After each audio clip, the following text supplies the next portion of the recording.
Hello दोस्तों, इस video में हम कक्षा 9 गणित की सांख्यिकी चैप्टर की प्रश्नावली 12.1 करेंगे।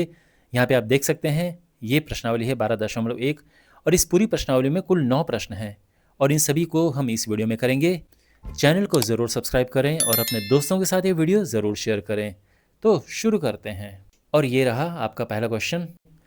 यहाँ पर आप देख सकते हैं ये है एक सारणी, यहाँ पर ये आंकड़े दिए हैं और इन पर आधारित ये प्रश्न है।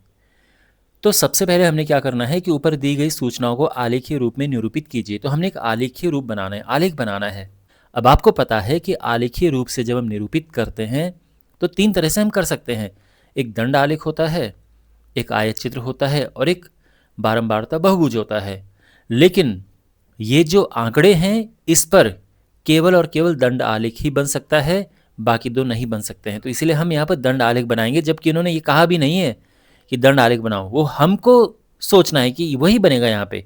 फिर इसके बाद इनका आंसर करेंगे हम। पहले तो हमने इसका दंड आलेख बनाना है, ठीक है। चलिए, तो यहाँ पर जो हम ग्राफ बनाएंगे कितना बड़ा बनाएंगे, तो देखो 1 2 3 4 5 6 यहाँ पे स्तंभ आने चाहिए। तो 6 जो बार होते हैं ना वो 6 आने चाहिए। तो इसका मतलब अगर हम यहाँ से शुरू करें 1 2 3 4 5 6, थोड़ा सा आगे, इतना लंबा। और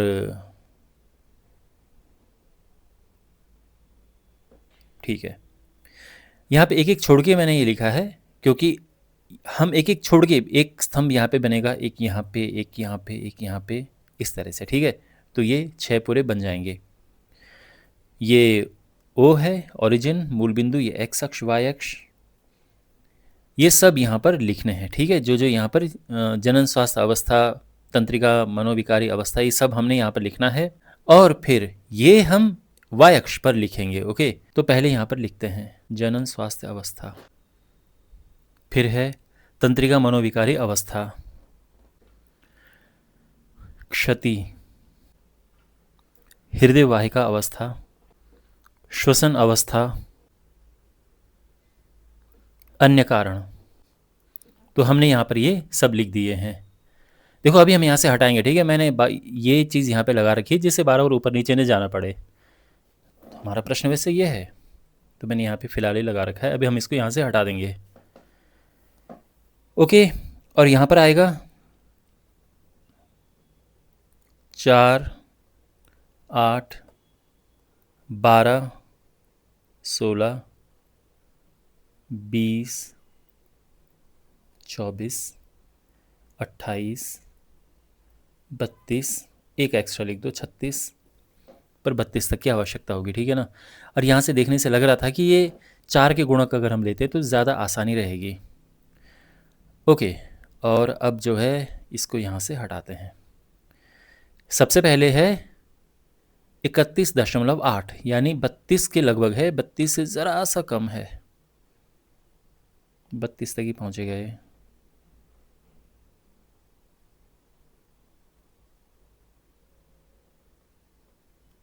ये हो गया। फिर है 25.4, 24 से ज़रा सा ऊपर,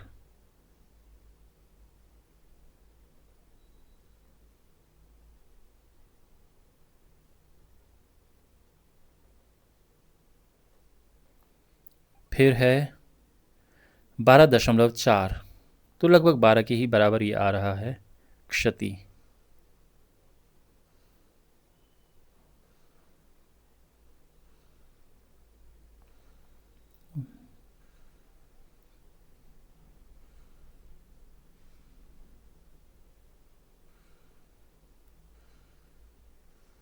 ये है 12 से ज़रा सा ऊपर, लगभग 12, 4.3, ये भी ऐसा ही है, 4 ही आएगा, 4 से बहुत ज़रा सा ऊपर।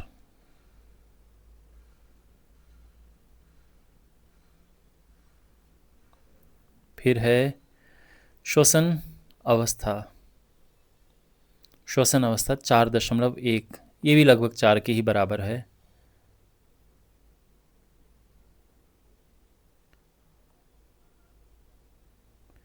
ओके, लग रहा है थोड़ा सा ऊपर, ये 4.3 है, 4.1 है, लेकिन ये ध्यान रखना ज़्यादा ऊपर मत बनाना, क्योंकि 4 है, 4 के आसपास ही है, थोड़ा सा ऊपर बनाए तो 5 हो जाएगा, फिर 6 हो जाएगा, तो इसलिए ऊपर मत बनाना। 4.3 बिल्कुल 4 के ही, 4 से ज़रा सा ऊपर, इसलिए ये है।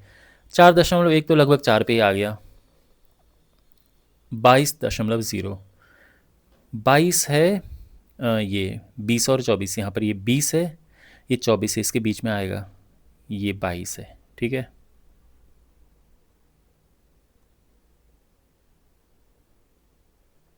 परफेक्ट।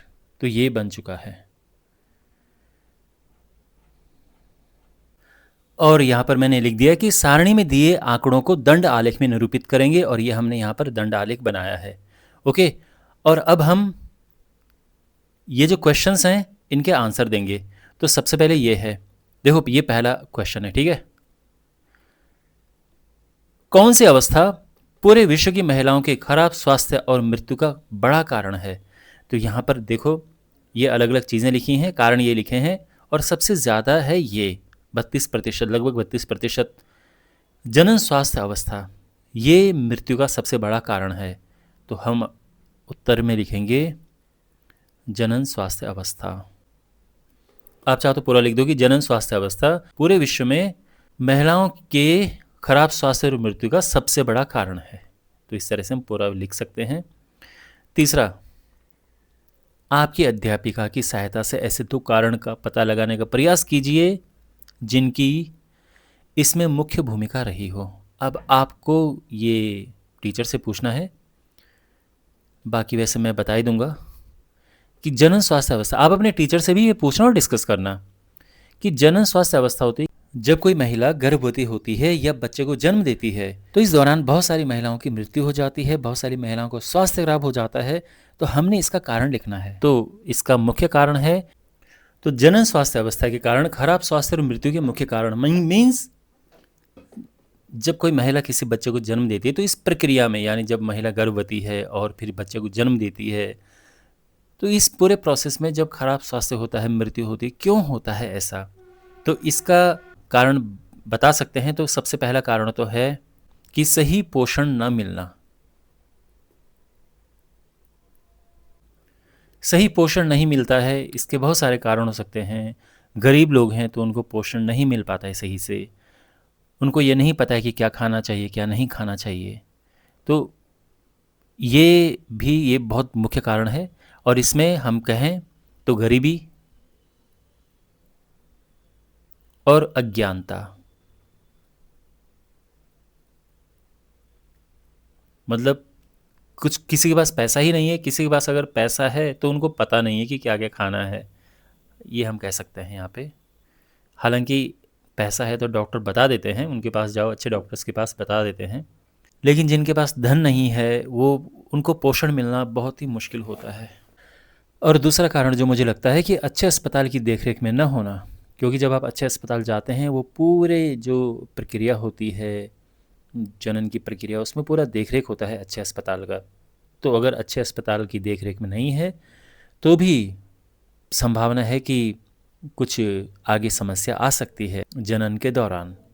तो मुझे उम्मीद है कि आपको ये क्वेश्चन अच्छे से समझ आ गया होगा। मेन इसमें वैसे दंड आलेख बनाना था, उसके बाद फिर ये प्रश्न है। तो आई होप आपको समझ आया होगा। क्वेश्चन नंबर 2 है, यहाँ पर ये जो सारणी दी है इसका हमने एक बार ग्राफ यानी दंड आलेख बनाना है। ओके, तो इसका यहाँ पर जो इन्फॉर्मेशन है क्या है मैं आपको समझाता हूँ। अलग अलग प्रकार के समाज में जो अलग अलग वर्ग हैं, अलग अलग क्षेत्र हैं, उनके बारे में यहाँ पर जानकारी दी है कि प्रति 1000 लड़कों में कितनी लड़कियाँ हैं। तो जो अनुसूचित जाति के लोग हैं वहाँ प्रति 1000 लड़कों में 940 लड़कियाँ हैं।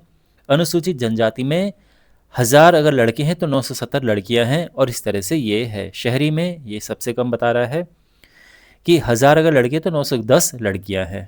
ठीक है, तो यहाँ पे अब हम इसका दंड आलेख बनाते हैं।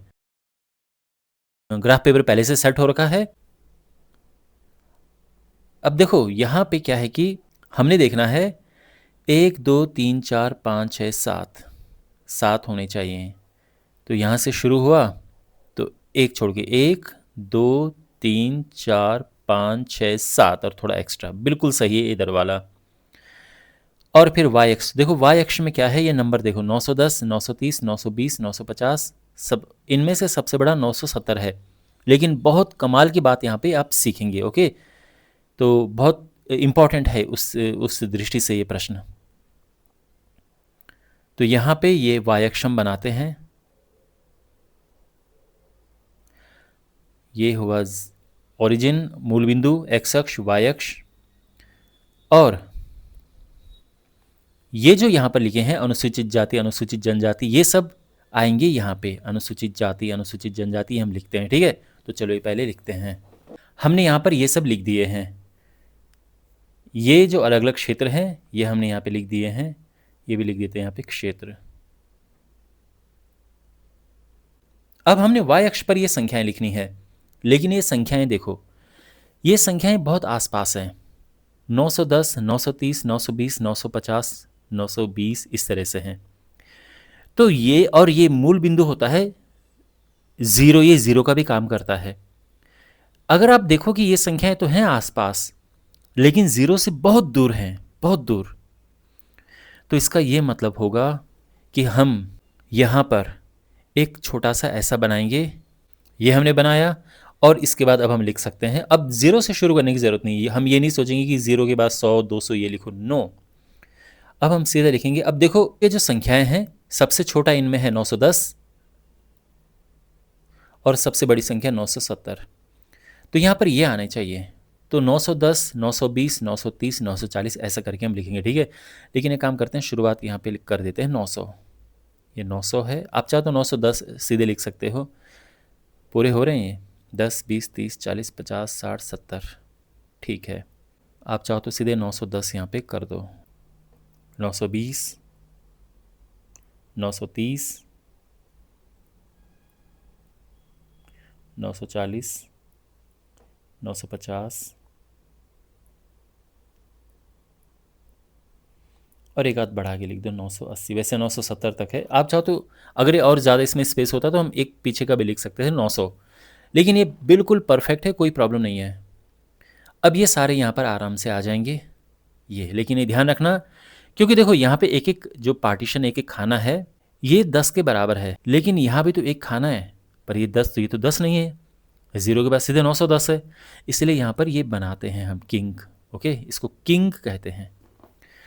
और अब देखो यहाँ पे अनुसूचित जाति 940, तो ये है 940, 940 है ये, ठीक।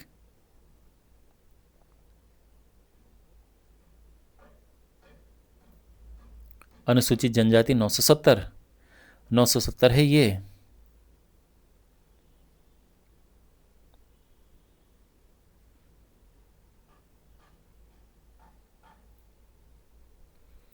गैर अनुसूचित जनजाति 920, 920, 950,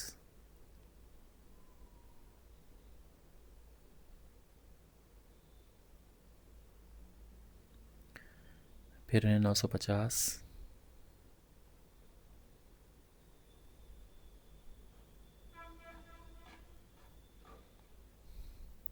920, 930, 910, 920,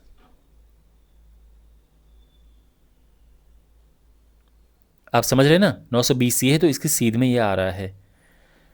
950 ये 950 वाला था, 950 की सीध में आया। आगे क्या है 930, तो 930 ये है 930,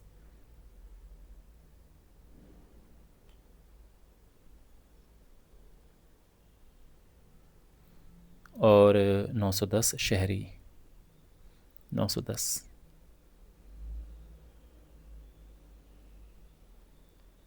तो ये यहाँ पर बन चुका है दंड आलेख, ठीक है। ये देखो इस तरह से हम यहाँ पे ये भी हमने लिखना है, क्या था ये संख्या, प्रति 1000 लड़कों पर लड़कियों की संख्या, ठीक है। और ये बिल्कुल परफेक्ट बन गया है दंड आलेख। तो हम यहाँ पे लिखेंगे कि नंबर 1 पहला क्या था, ऊपर दी गई सूचना को एक दंड आलेख में निरूपित कीजिए।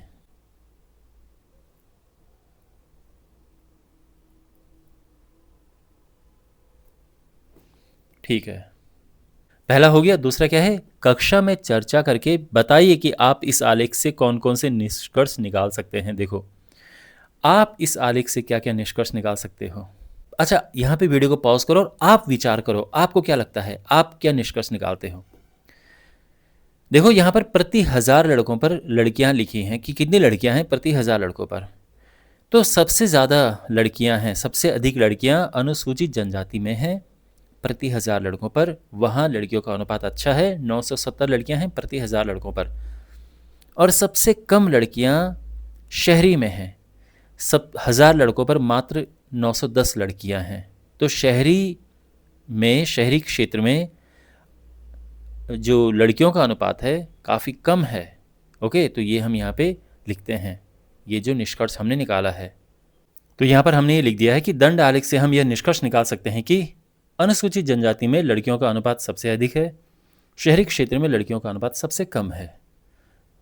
ठीक है, तो ये जो हमने यहाँ पे देखा समझा है कि अनुसूचित जनजाति में ये सबसे अधिक हैं लड़कियाँ और शहरी में सबसे कम है लड़कियों का अनुपात।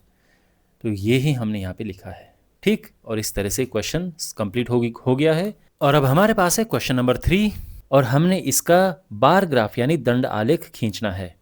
ओके, तो ये क्या बता रहा है, एक राज्य के विधानसभा चुनाव में विभिन्न राजनीतिक पार्टियों द्वारा जीती गई सीटों के परिणाम नीचे दिए गए हैं।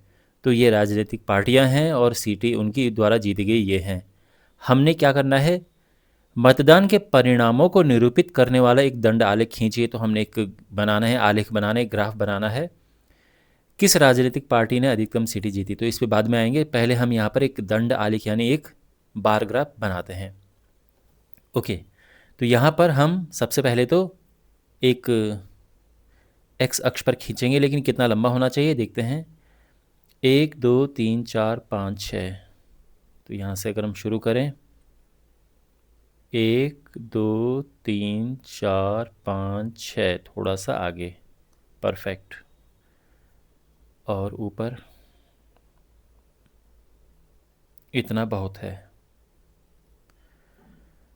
अच्छा, अब ये जो राजनीतिक पार्टियां हैं ABCDEFG EF, ये यहाँ पर लिख देते हैं। ठीक है ना, तो एक एक छोड़ के हम बनाते हैं। जब हम बार ग्राफ यानी दंड आलेख बनाते हैं तो एक एक छोड़ के बनाते हैं, यानी एक यहाँ पर बनेगा, फिर एक यहाँ पर बनेगा, इस तरह से। तो हम वही यहाँ पे लिख देते हैं कि ABCDEF। ओके, ये एक्स अक्ष है, ये ओरिजिन यानी मूल बिंदु, और ये वाई अक्ष है। अब हमने ये संख्याएं लिखनी है।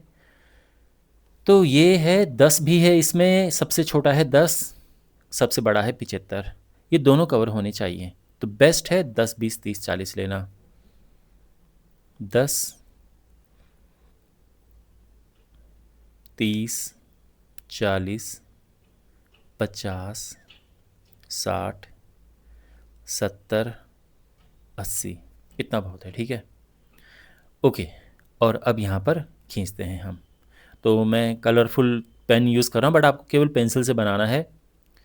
तो ए है 75, 75 है 70 और 80 के बीच में, यानी यहाँ पे।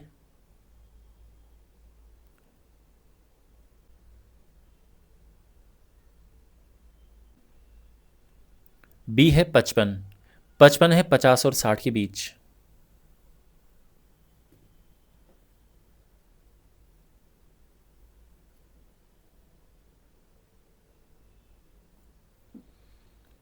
सी है 37, 37, ये 30 है, ये 40 है, तो लगभग यहाँ पे आएगा 37, आधे से थोड़ा सा ऊपर।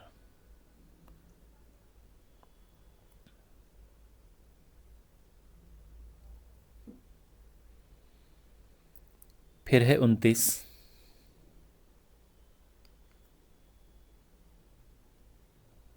तो लगभग 30 के आसपास आएगा, ज़रा सा कम 30 से।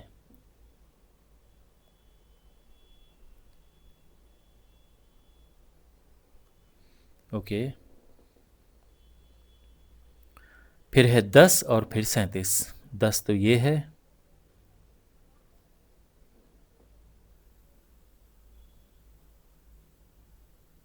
और 37 लास्ट है ना, 37 37।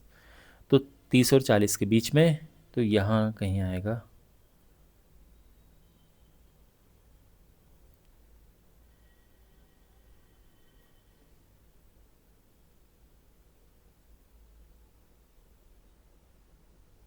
परफेक्ट, ये तो बन गया है दंड आलेख।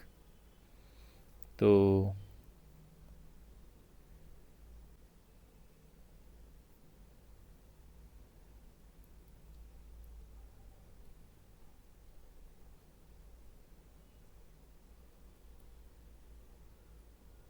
दंड आलेख तो ये बन गया है।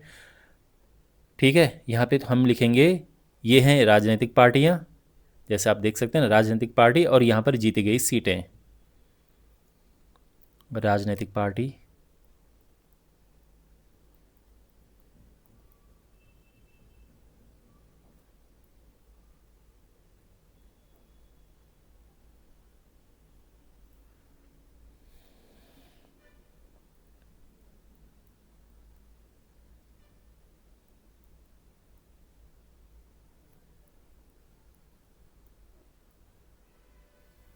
परफेक्ट। तो यहाँ पर ये बन गया है कंप्लीट दंड आलेख, क्लियर बार ग्राफ। और अब दूसरा प्रश्न है, किस राजनीतिक पार्टी ने अधिकतम सीटें जीती? तो यहाँ पर अधिकतम सीटें ए है, तो ए राजनीतिक पार्टी जो है उसने अधिकतम सीटें जीती। तो हम यहाँ पे लिखेंगे कि राजनीतिक पार्टी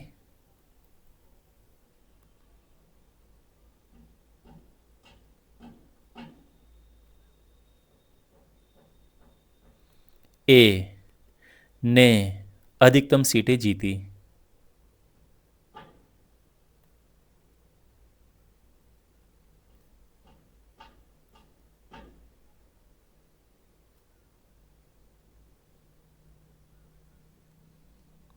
ठीक, और ये क्वेश्चन कंप्लीट हो चुका है।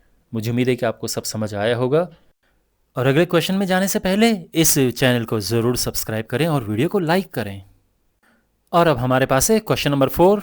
यहाँ पर आप देख सकते हैं एक सारणी दी है और हमने बनाना है एक आयत चित्र, यानी हिस्टोग्राम बनाना है हमने इस सारणी पर आधारित, इन आंकड़ों पर आधारित। क्वेश्चन क्या है, एक पौधे की 40 पत्तियों की लंबाइयाँ 1 मिलीमीटर तक शुद्ध मापी गई हैं और प्राप्त आंकड़ों को निम्नलिखित सारणी में निरूपित किया है। तो ये लंबाई है और पत्तियों की संख्या ये है, यानी जो पत्तियां हैं उनकी लंबाई ये है और उन पत्तियों की संख्या, इतनी लंबाई की इतनी पत्तियां हैं, इतनी लंबाई की इतनी पत्तियां हैं, इस तरह से। पहले तो हमने आयत चित्र खींचना है और उसके बाद तब हम इन दोनों क्वेश्चन को देखेंगे। ठीक है, सबसे पहले तो आयत चित्र इसका बनाते हैं। अब आयत चित्र बनाने में एक प्रॉब्लम यहाँ पर है। प्रॉब्लम यह है कि ये जो यहाँ पर वर्ग अंतराल है ये सतत नहीं है, कंटिन्यूअस नहीं है। मतलब 126 है, फिर 127 है, 135 फिर 136 है, ये लगा हुआ होना चाहिए। ये दोनों एक जैसे होने चाहिए, ये और ये। इसी प्रकार से ये नंबर और ये नंबर एक जैसा होना चाहिए। इसी प्रकार से ये वाला नंबर और ये वाला नंबर एक जैसा होना चाहिए। तो हम क्या करेंगे, इसको कन्वर्ट करेंगे। हम पहले तो इन आंकड़ों को सतत बनाएंगे, कंटिन्यूअस बनाएंगे, और उसके बाद तब जाके आयत चित्र खींचेंगे। ठीक है, तो पहला काम हमारा ये है कि इन आंकड़ों को सही करना है। तो हम यहाँ पर लिखेंगे, तो जो पहला पार्ट है हमने इसमें आयत चित्र बनाना है। और हम लिखेंगे कि जैसा कि हम देख सकते हैं सारणी में दिए गए वर्ग अंतराल सतत नहीं हैं। तो ये सारणी क्वेश्चन में दी है। देखो मैं सारणी वाला हिस्सा यहाँ पर लेके आ गया हूँ। वैसे क्वेश्चन हमारा ये है, लेकिन बार बार ये ऊपर नीचे करना पड़ेगा हमें, तो इसीलिए ये मैं यहाँ पे लेके आ गया हूँ। बाद में हम इसे हटा देंगे। तो ये आप देख सकते हैं सतत नहीं है, जैसे कि मैं आपको बता चुका हूँ कि ये नंबर एक जैसे होते हैं तब सतत होता है ये। तो हमने क्या करना है, दूसरी सारणी बनानी है जिसमें ये वर्ग अंतराल कंटिन्यूअस होगा, सतत होगा, यानी ये दोनों नंबर एक जैसे होंगे। तो हमने मैंने यहाँ पे वही लिखा है कि सबसे पहले हम वर्ग अंतराल सतत बनाएंगे। तो क्या हम लिखें यहाँ पे, देखो लंबाई मिलीमीटर में। तो देखो यहाँ पर 126 127 सतत कैसे बनेगा, तो 126 से 127 के बीच में एक का गैप है। अगर आधा मैं यहाँ जोड़ दूँ और आधा यहाँ कम कर दूँ तो सतत बन जाएगा। तो ये तो हो जाएगा 126.5, ये मैंने 0.5 बढ़ा दिया है और इधर वाले 0.5 कम कर दूंगा मैं, तो ये इससे हो जाएगा 126.5। यही प्रक्रिया यहाँ पे करेंगे, यहाँ 0.5 बढ़ाएंगे और यहाँ 0.5 कम करेंगे 135.5। उससे क्या होगा कि ये बिल्कुल एक जैसे आ जाएंगे। फिर ये 0.5 हमने यहाँ पे बढ़ाया और यहाँ पे 0.5 हम कम करेंगे और ये एक जैसे आने चाहिए। समझ गए आप? अच्छा, कम हम इसमें भी करेंगे क्योंकि फिर वो अजीब लगेगा, तो इसमें भी कम करना है हमने, ठीक है। तो ये हो जाएगा 0.5 इसमें कम करेंगे तो हो जाएगा 117.5। ये है 126.5। फिर ये है 126.5 से लेके 135.5। फिर यहाँ पे है 135.5,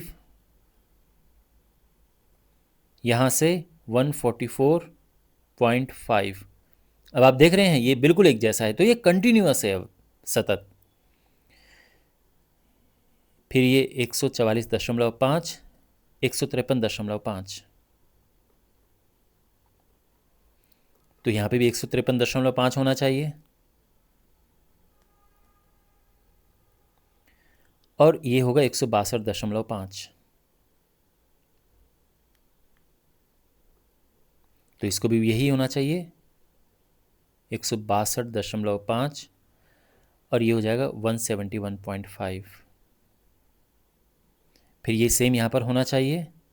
और वैसे भी आप देखें, इसमें से 0.5 कम करो तो यही आएगा और इसमें 0.5 बढ़ा दो,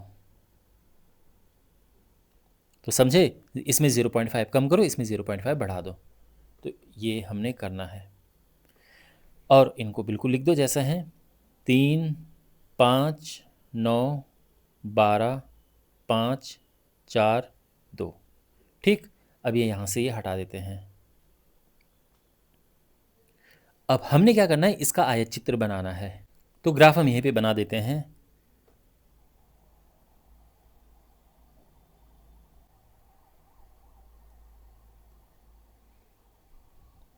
मूल बिंदु यानी ओरिजिन एक्स अक्ष, वाई अक्ष।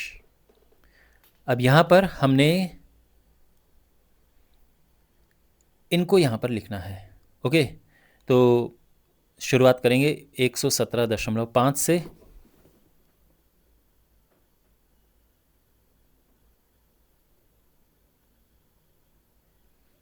एक 126.5,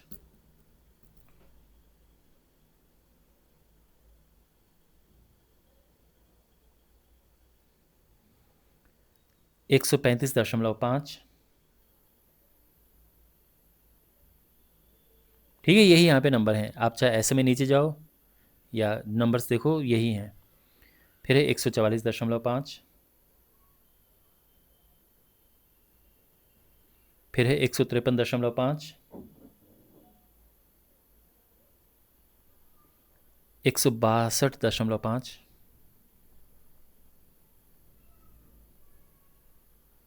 171.5। तो 1 2 3 4 5 6 7, 1 2 3 4 5 6 7, और ये भी तो है 180.5।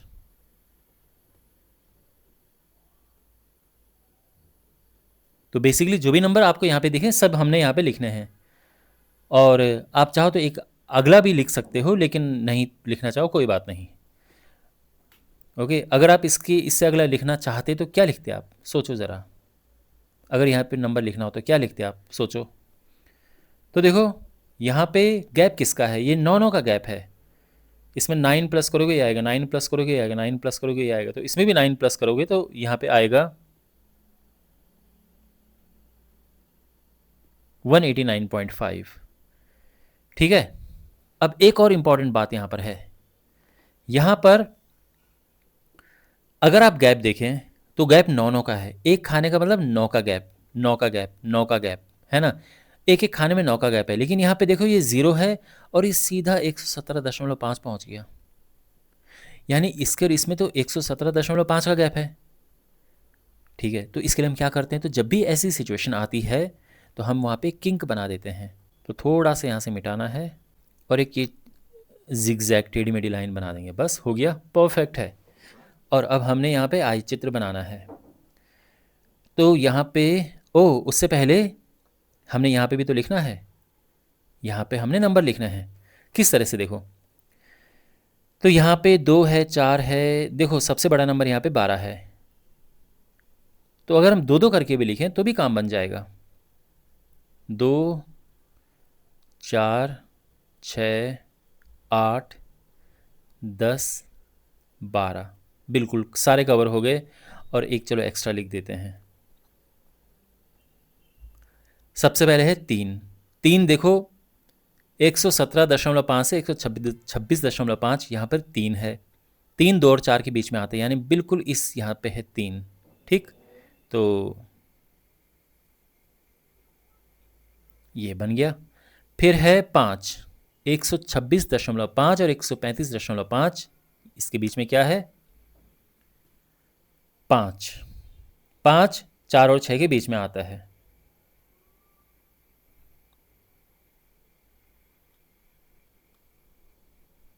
परफेक्ट। अब 9 आता है 8 और 10 के बीच में।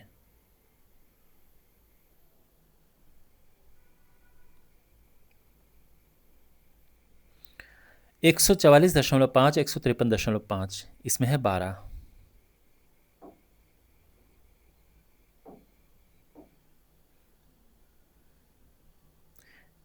देखो मैं बार बार ये क्रॉस चेक कर रहा हूँ, ठीक है। पता चला कभी कभार स्टूडेंट्स क्या करते हैं, कोई नंबर मिस कर देते हैं और वो गलत बना देते हैं। तो बार बार आपको ये चेक करना है कि ये इसका और इसका मैचिंग करना है बार बार, ठीक है। फिर 5, 4 और 6 के बीच में आएगा।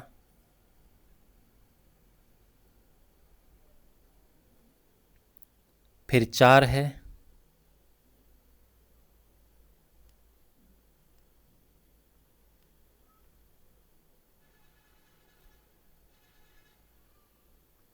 और फिर 2 है। और ये बन चुका है हमारा आयत चित्र, एकदम परफेक्ट। ओके, अब यहाँ पे सेकंड क्वेश्चन क्या है, क्या इन्हीं आंकड़ों को निरूपित करने वाला कोई अन्य उपयुक्त आलेख है। अन्य उपयुक्त आलेख हम बारंबारता बहुभुज का यूज़ हम ले सकते हैं। तो हम कह सकते हैं कि हाँ, इन्हीं आंकड़ों से हम बारंबारता बहुभुज भी बना सकते हैं। लेकिन ध्यान रखना, दंड आलेख नहीं बनेगा। दंड आलेख बनता है जब हमारे पास यहाँ पे सिंगल सिंगल चीज़ें लिखी होती हैं। जैसे कि मान लो यहाँ पे लिखें देश का नाम, जैसे भारत की जनसंख्या इतनी है, चीन की इतनी है, तो उस केस में बनता है दंड आलेख। जैसे जनवरी के महीने इतनी सेल हुई, फरवरी में इतनी सेल हुई, तो इन अवस्थाओं में दंड आलेख बनता है। लेकिन जब ऐसा इंटरवल दिया होता है, ऐसे यहाँ से यहाँ तक, यहाँ से यहाँ तक, तो इसमें 2 टाइप के ग्राफ बनते हैं। एक आयत चित्र बनता है और एक बनता है बारंबारता बहुभुज। तो सेकंड हम लिखते हैं, हाँ यहाँ पर बारंबारता बहुभुज बन सकता है। तो हम लिखेंगे कि हाँ, इन आंकड़ों का आलेखीय निरूपण बारंबारता बहुभुज बनाकर भी हो सकता है। ठीक है। अब तीसरा प्रश्न देखो, क्या यह सही निष्कर्ष है कि 153 मिलीमीटर लंबाई वाली पत्तियों की संख्या सबसे अधिक है, और क्यों। देखो 153 मिलीमीटर जो है, यहाँ पर कोई पर्टिकुलर एक नहीं है, ये है रेंज दी है कि यहाँ से यहाँ तक 144.5 से लेके 153.5 तक 12 पत्तियाँ हैं जो इसमें हैं। अब हो सकता है कि 145 मिलीमीटर लंबी हो, या 150 मिलीमीटर लंबी हो, या 151 मिलीमीटर लंबी हो। 153 ऐसा कुछ फिक्स नहीं है ना। तो हम कहेंगे कि नहीं, हम ऐसा नहीं कह सकते हैं कि 153 मिलीमीटर वाली पत्तियों की संख्या सबसे अधिक है। तो हम ऐसा नहीं कह सकते हैं, क्योंकि यहाँ पर कोई एक पर्टिकुलर लंबाई नहीं दी है ना। यहाँ पे तो पूरा लंबाई का एक रेंज दिया है, एक सीमा दी है कि यहाँ से यहाँ तक। तो फिक्स 153 की बात हम करें तो हम ये देख के नहीं बोल सकते हैं। आप बात समझ गए। तो अपना आंसर हम इस तरह से लिखेंगे कि नहीं, यहाँ वर्ग अंतराल दिए हैं, इसलिए एक निश्चित लंबाई की पत्ती की संख्या बताना संभव नहीं है।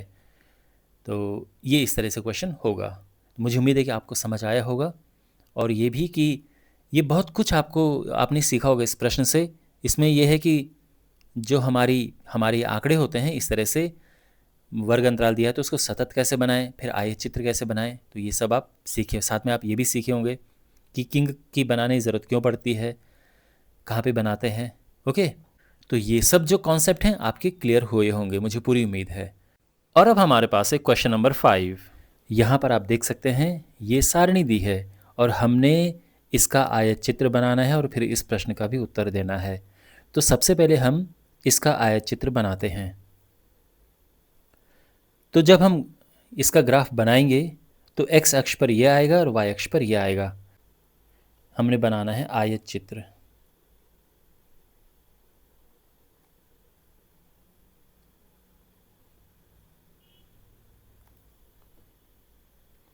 ओके,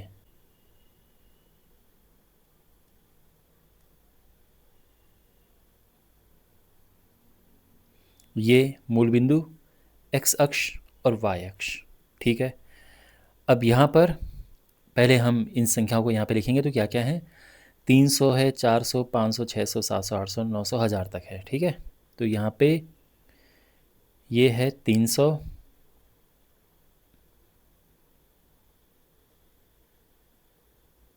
400, 500, 600, 700, 800, 900 और 1000, ठीक है। लेकिन आप एक चीज़ देखो यहाँ पे आप नोटिस करेंगे कि ये जो गैप है ये 100 का गैप है, 100 का है, 100 का 100 का गैप है।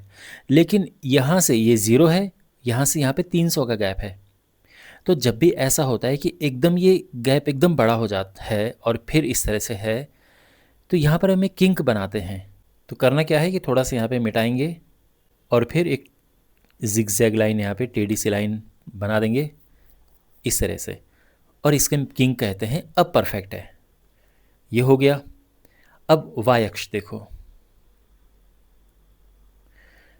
यहाँ पर इन संख्याओं को देखो और फिर यहाँ पे देखो कि हमको क्या लेना चाहिए। हमें यहाँ 10, 20, 30, 40 लेने चाहिए या कुछ और लेना चाहिए।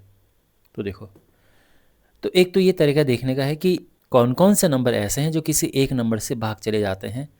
तो ऐसा कुछ है नहीं, 6 का भाग इसमें जाएगा, इसमें जाएगा, पर इसमें नहीं जाएगा, 8 का नहीं। तो बेस्ट है 10, 20, 30 ले लो, सबसे बढ़िया है। तो यहाँ पे हम ले लेते हैं 10, क्योंकि देखो सबसे छोटा यहाँ है 14, सबसे बड़ा है 86। तो ये सब कवर किस में होंगे, 10, 20, 30, 40 लेके। 10, 20, 30, 40, 50, 60, 70, 80, अभी और आगे हो गए,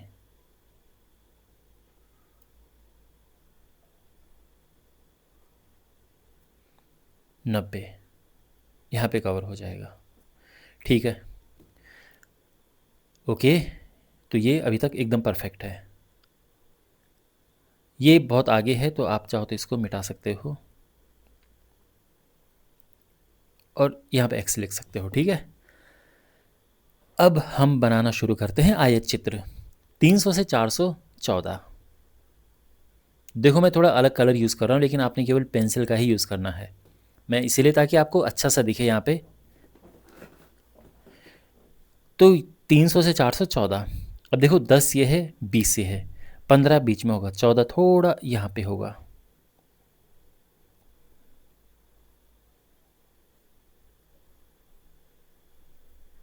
ठीक है। 400 से 500 है 56, 400 से 500 56, 56 50 और 60 के बीच में होगा ये, बीच से थोड़ा सा ऊपर, ठीक है। 500 से 600 60, 60 ये है,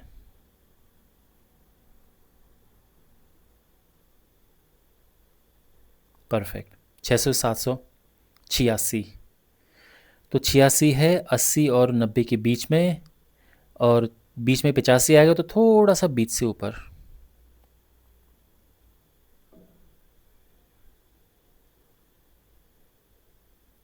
परफेक्ट। अब है 74, 700 से 800 में 74 आ रहा है, 74 है 70 और 80 के बीच में 75 आएगा तो थोड़ा सा नीचे,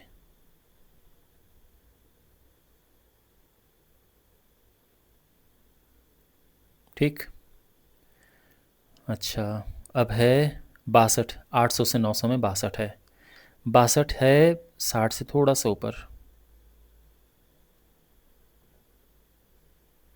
वैसे आपके पास जब ग्राफ पेपर होगा तो उसमें तो मिलीमीटर वाले भी होते हैं, तो आपका आराम से बन ही जाएगा बहुत अच्छा सा।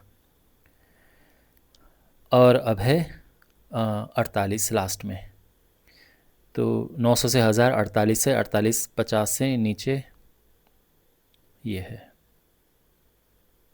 परफेक्ट। और ये हमारा कंप्लीट आयत चित्र बन गया है। ठीक। सेकंड।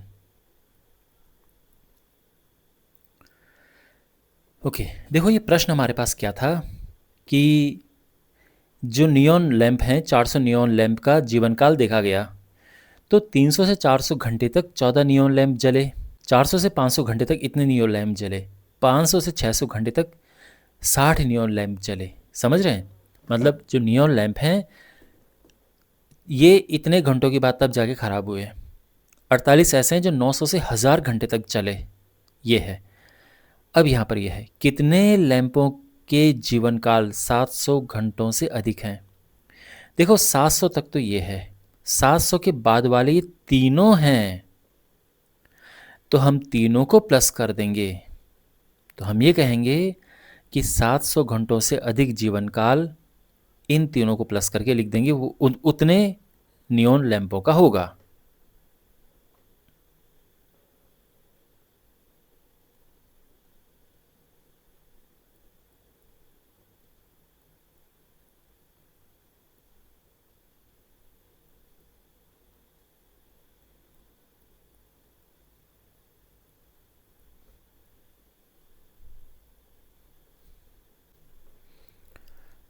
कितने हैं देखो, मैं यहाँ पे फिर से समझाता हूँ।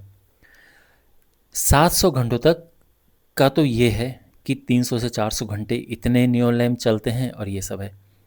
700 घंटों से अधिक चलने वाले ये सारे हैं। 700 से 800 घंटे तक 74 चले, 800 से 900 घंटे तक 62 लैंप चले, 900 से 1000 तक 48 नियॉन लैंप चले। समझ गए ना? तो 700 घंटों से ज़्यादा चलने वाले ये हैं, ये तीनों हैं। तो इनको प्लस कर देंगे, 74, 62, 48।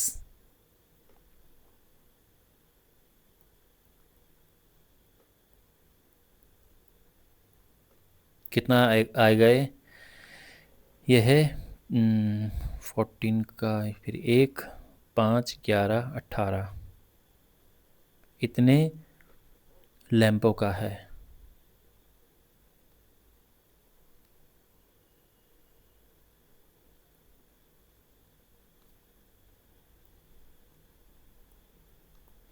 तो 700 घंटों से अधिक का जीवन काल इतने 184 लैंपों का है और ये हमारा आंसर है।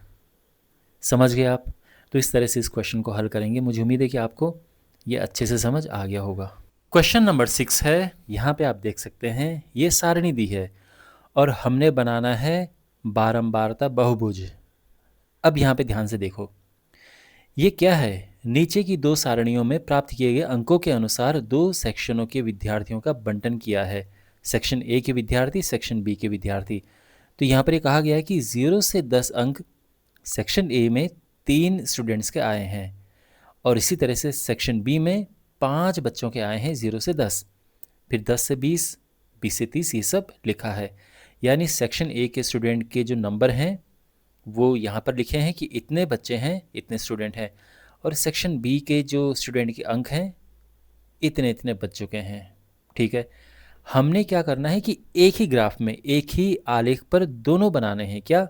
बारंबारता बहुभुज बनाना है, इसका भी और इसका भी, और उसके बाद फिर दोनों की तुलना करनी है और उसको स्टडी करना है। वो बात की बात है। पहले हमने क्या करना है? बारंबारता बहुभुज बनाना है दोनों का एक ही ग्राफ में। अब बारंबारता बहुभुज बनाने के लिए हमें मध्य बिंदु ज्ञात करना होता है।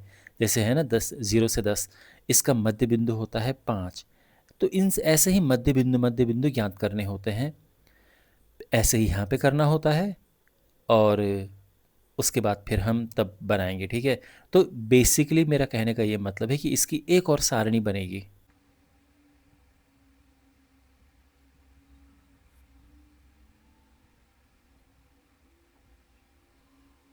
सेक्शन ए,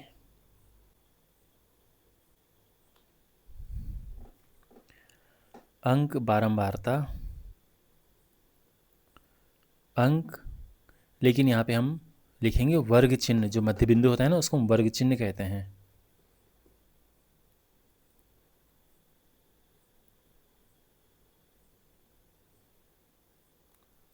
और यहाँ पे छात्रों की संख्या जो यहाँ पे लिखी बारंबारता।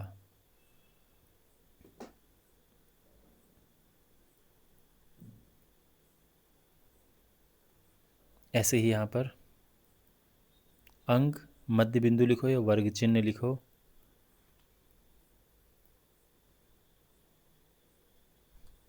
बारंबारता।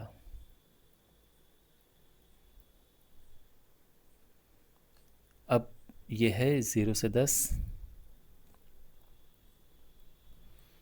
10 से 20, 20 से 30,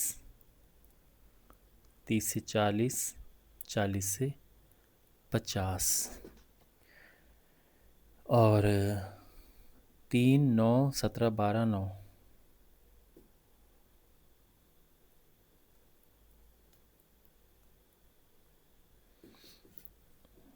वर्ग चिन्ह क्या होता है? इसका मध्य बिंदु 0 और 10 का मध्य बिंदु क्या होता है, तो कैसे पता करें? इनको करो प्लस और 2 से भाग दे दो। प्लस हुआ 10 आया, 2 से भाग दिया 5, तो इनका बीच में 5 आएगा, साफ दिख भी रहा है वैसे। ऐसे ही यहाँ पर इसके बीच में आएगा 15, 10 और 20 का बीच 15 हो गया। और अगर कन्फ्यूज़न है तो प्लस करो, 30 आएगा, 30 को 2 से भाग दे दो, 15 आ जाएगा। तो जैसे ये 10-10 बढ़ के नीचे आ रहा है, ये भी 10-10 बढ़ के नीचे आएगा। 25, 35, 45, और यहाँ भी वैसे भी देखोगे तो इनका मध्य बिंदु यही है। अब सेक्शन बी के लिए भी है।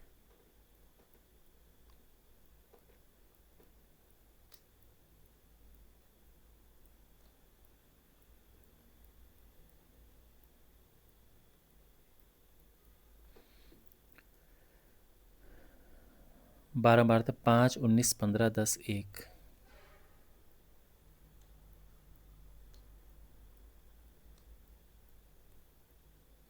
और वर्ग चिन्ह वही जैसे यहाँ पे था, 5, 15, 25, 35, 45।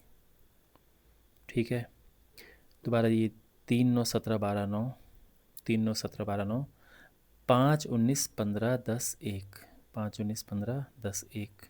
ठीक है, और अब हमने क्या करना है?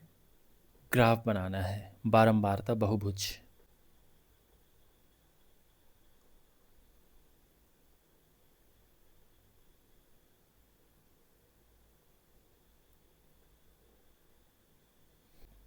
ये है मूल बिंदु, एक्स अक्ष, वाई अक्ष।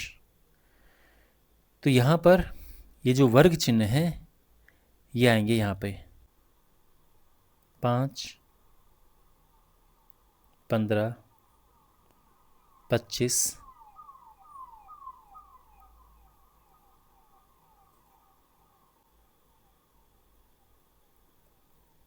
तो यहाँ ये तो हमने नंबर लिख दिए हैं 5, 15, 25, 35, 45, 55। लेकिन देखो अभी यहाँ पे हमने बहुत कुछ करेक्ट करना है। कोई नंबर मिस है? नहीं। 5 से शुरू किया, ये 45 तक लिखा, एक एक्स्ट्रा हमें यहाँ लिखना पड़ता है, एक यहाँ पीछे लिखना पड़ता है। अभी हम -5 भी लिखेंगे, लेकिन अब देखो ये है 10-10 का गैप और यहाँ पे हो रहा है 5 का गैप, तो ये ठीक नहीं है। तो एक काम करते हैं, ये ओरिजिन मूल बिंदु यहाँ पर बनाते हैं।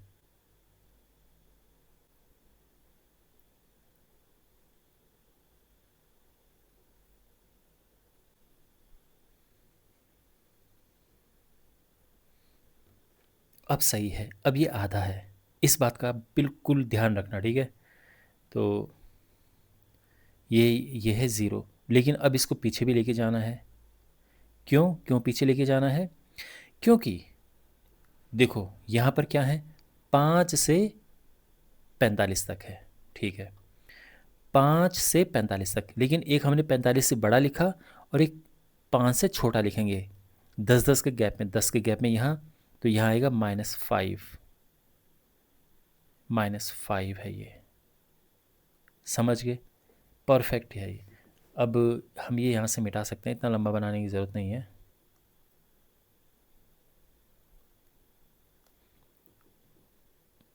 ओके, बारंबारता 3, 9, 17, 12 ये। अब यहाँ पे नंबर लिखने हैं ना, लेकिन वो यहाँ देखने पड़ते हैं। सबसे छोटा यहाँ पर 3 है, सबसे बड़ा यहाँ पर 17 है। ओके, यहाँ सबसे बड़ा 19 है, क्योंकि मैं ये भी इसीलिए देखना पड़ रहा है क्योंकि हमने बनाने तो एक ही में है ना, और सबसे छोटा एक है, तो एक सबसे छोटा है, बड़ा 19 है। तो हम एक काम करते हैं, 2 लेकर चलते हैं, 2, 4,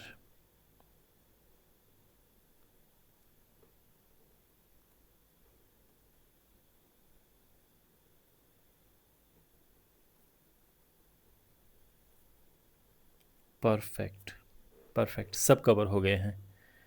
ये नंबर सारे अब आ जाएंगे। अच्छा, अब एक एक करके इनको बनाते हैं। तो देखो, एक बात का ध्यान रखना कि यहाँ पर हमने या तो अलग अलग कलर का यूज़ करें, और अगर अलग अलग कलर अलाउड नहीं है क्योंकि हमने दोनों एक ही ग्राफ में बनाने हैं, तो या तो अलग अलग कलर का यूज़ करें, या फिर एक में लाइन आप डार्क खींचें और एक में लाइन आप डैश वाली खींचें, डॉटेड लाइन, ताकि दो अलग दिखें। तो चलिए, तो यहाँ पर पहले तो चिन्ह बना देते हैं। 5 पे है 3, 5 पे है 3, 3 यहाँ पर आएगा।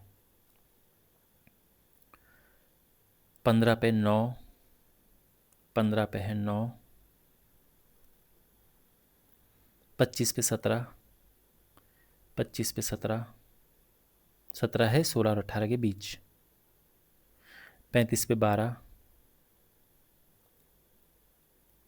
और 45 पे 9, 9 है 8 और 10 के बीच। ठीक, एक यहाँ पे डॉट मारते हैं और एक यहाँ पे। ओके, अब इनको ज्वाइन करते हैं।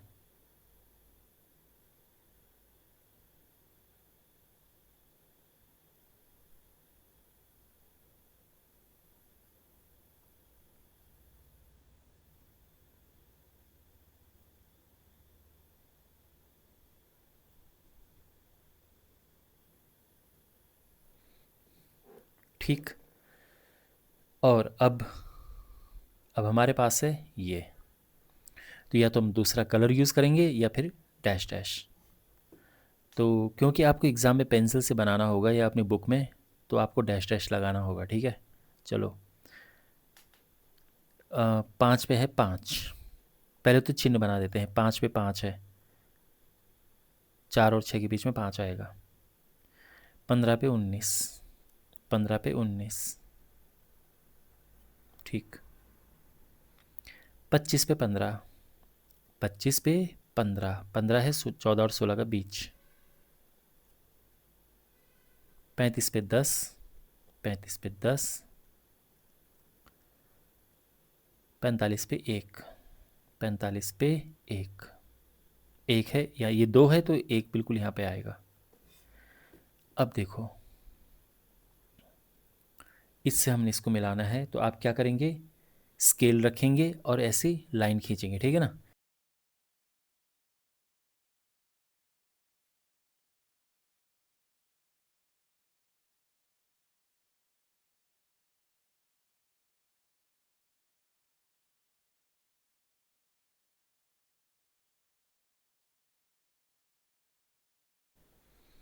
ठीक, और यहाँ पे हम लिख भी देंगे कि जो ये है, ये तो है, कौन सा वाला था, ये बी वाला है, और जो सीधी लाइन थी ये ए। और अब यहाँ पर देखो, अंक माइनस में तो आ नहीं सकते, भले यहाँ पे हमने लिखा है, लेकिन ताकि सीधी लाइन दिखे, हमने यहाँ से लिखना शुरू करना है। तो देखो, ए बी तो हम यूज़ करेंगे नहीं, क्योंकि ए बी हमने यहाँ पे लिखा हुआ है। हम लिखेंगे आगे, C D E F G H I, और अब जो डॉट वाला है उसमें जे, यहाँ पे नहीं लिखेंगे, ठीक है, यहाँ पे लिखेंगे जहाँ पे खड़े में मिल रहा है, के एल एम एन ओ। तो हम लिखेंगे कि सेक्शन ए का वांछित बारंबारता बहुभुज है, वो क्या है, ओ सी। सेक्शन ए का वांछित बारंबारता बहुभुज क्या है, ए का ये जो पूरी लाइन है, ठीक है, बोर्ड लाइन, ये जो कंप्लीट वाली लाइन है, और जो डॉटेड है वो बी है। तो ओ C D E F G H I है। सेक्शन बी का वही लिखेंगे हम। सेक्शन बी वाला कौन सा है, अब ये ओ जे के, हम जो खड़े में मिल रही है लाइन वहाँ से देखेंगे, ये नहीं लेंगे, ठीक है, क्योंकि माइनस में है और अंक माइनस में नहीं होते, मैं फिर बता रहा हूँ। तो ओ जे के एल एम एन ओ और आई। अच्छा, ओ तो हम पहले ले चुके हैं ना, इसको कुछ और ले लेते हैं, पी, पी आई। ये हमने बना दिए हैं एक ही ग्राफ में, दोनों दोनों जो हमारे पास सारणी, दोनों डेटा दिया था उसका, उनके बारंबारता बहुभुज हमने बना दिया है दोनों आंकड़ों का, ठीक है। अब आगे इसमें एक प्रश्न है कि दोनों बहुभुजों का अध्ययन करके दोनों सेक्शनों के निष्पादनों की तुलना कीजिए। कहने का ये मतलब है कि यहाँ पर बहुभुज बनाए तो क्या समझ आ रहा है आपको, इससे क्या देख सकते हो। तो देखो, एक बहुत अमेजिंग बात है कि देखो दो प्रकार के बहुभुज आपको दिख रहे हैं, एक तो जो ये कंप्लीट लाइन है और एक जो डॉट डॉट वाली लाइन है। तो जो ये लाइन है कंप्लीट लाइन, ये दाईं ओर है, जो सेक्शन ए का बारंबारता बहुभुज दाईं ओर है, सेक्शन बी का बाईं ओर है, दिख रहा है ना। तो यानी सेक्शन ए के बच्चों के ज़्यादा अंक हैं और सेक्शन बी के बच्चों के कम अंक हैं। तो यानी सेक्शन ए के बच्चे पढ़ने में तेज़ हैं सेक्शन बी के बच्चों की तुलना में। तो ये हम यहाँ पे निष्कर्ष में लिखेंगे। तो ये हमने यहाँ पे निष्कर्ष लिखा है कि हम देख सकते हैं कि सेक्शन ए का बारंबारता बहुभुज सेक्शन बी के बारंबारता बहुभुज से थोड़ा सा दाईं ओर है। तो अर्थात इससे क्या निष्कर्ष निकला कि सेक्शन ए के विद्यार्थियों के अंक सेक्शन बी के विद्यार्थियों के अंक से अधिक हैं, और ये हमने इस तरह से लिख दिया है, ठीक है। तो आई होप आपको समझ आया होगा ये क्वेश्चन। और अब हमारे पास है क्वेश्चन नंबर 7। आप ये सारणी देख सकते हैं, हमने इसका बारंबारता बहुभुज बनाना है। अब ये है क्या, यहाँ पर ये तो दिया है वर्ग अंतराल और दो टीमें दी हैं, तो इनका अलग अलग बारंबारता बहुभुज बनेगा।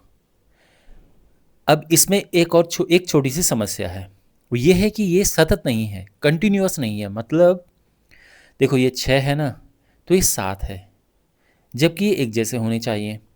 ये 12 और 13 है, ये भी एक जैसे होने चाहिए। तो हम इसके लिए क्या करेंगे, हम इसके लिए एक दूसरी सारणी बनाएंगे जिसमें हम इस वर्ग अंतराल को सतत करेंगे। यानी हम अब कैसे करेंगे, तो इसमें हम 0.5 जोड़ देंगे और इधर 0.5 कम कर देंगे, तो ये हो जाएगा 6.5।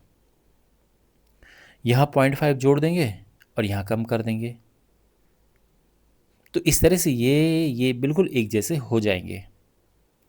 समझ गए आप। तो सबसे पहले तो हम इस वर्ग अंतराल को बनाते हैं सतत, कंटिन्यूअस। अब उसके बाद क्या करेंगे वो मैं बाद में बताऊंगा, पहले ये काम करते हैं, ठीक है ना। तो यहाँ पर है हमारे पास ये टेबल है,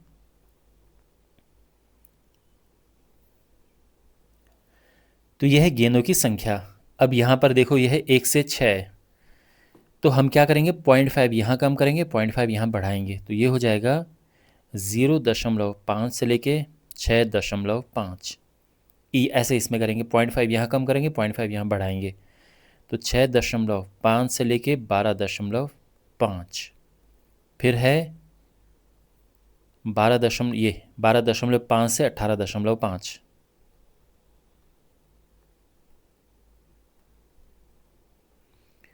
फिर है 18.5 से 24.5।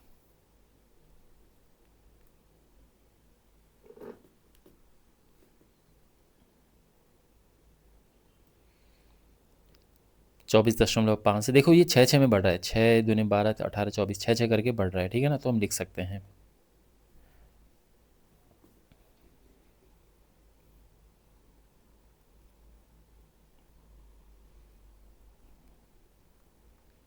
36.5 से ले 42.5, 42.5 से 48.5, 48.5 से 54.5 एंड 54.5 से 60.5, यही है ना।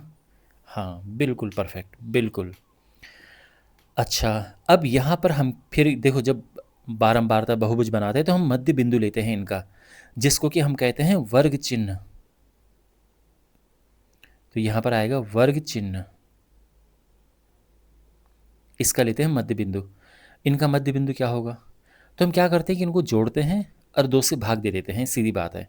इनको जोड़ा हुआ 7 है ना, जोड़ के 7 हुआ, 7 का आधा करेंगे तो होगा 3.5, तो निकल गया इनका मध्य बिंदु।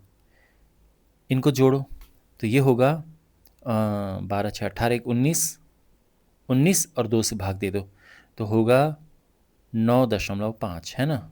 इसको 2 से भाग दो, ये आएगा। अब आप देखो ये 6 करके आगे बढ़ेगा, जैसे ये 6 करके नीचे जा रहा है ना, 6 के अंतर में, इसमें 6 जोड़ो तो ये आएगा, इसमें 6 जोड़ो ये आएगा, ऐसे इसमें है 6 के अंतर में। तो ये हो जाएगा 15.5, 21.5, फिर है 27.5, 33.5। मैं क्या कर रहा हूँ, 6 जोड़ रहा हूँ, और आप किसी भी पल अगर आप इनको जोड़ के 2 से भाग दोगे तो यही आएगा। फिर है 39.5, 45.5, 51.5, 57.5, ठीक है। और यहाँ पे अब हम टीम ए और टीम बी लिखेंगे। तो टीम ए 2 1 8 9 4, 2 1 8 9 4, 5 6 10 6 2, 5 6 10 6 2, क्रॉस करते रहें, क्रॉस चेक करते रहना, ठीक है। 10 है, ये 43 48 वाला ग्रुप, ये वाला, ठीक है, एकदम परफेक्ट है। 5 6 2 10 5,